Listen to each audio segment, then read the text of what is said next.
Shalom, Most High Christ bless. Can you introduce yourselves for us?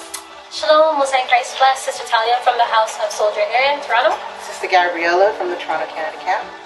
Sister Leora from Toronto, Canada camp. So sisters, what are some tips that you all can share for new sisters who might not be familiar with fasting and how to prepare for a fast? Okay, well, spiritually, I would say taking self-inventory. So thinking about what you are battling, finding the scriptures that would admonish those sins, or just daily praying and practicing how to apply that.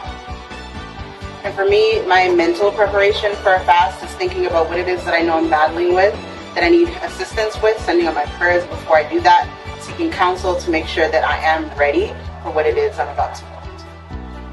And for physically, get yourself physically hydrated, drinking a lot of water, eating a lot of fruits, making sure that your body is hydrated for that time. Okay, all praise. Anything else you all would like to share with us? Fast regularly. And pray. And get yourself physically ready. All praise. Shalom, Most High Christ.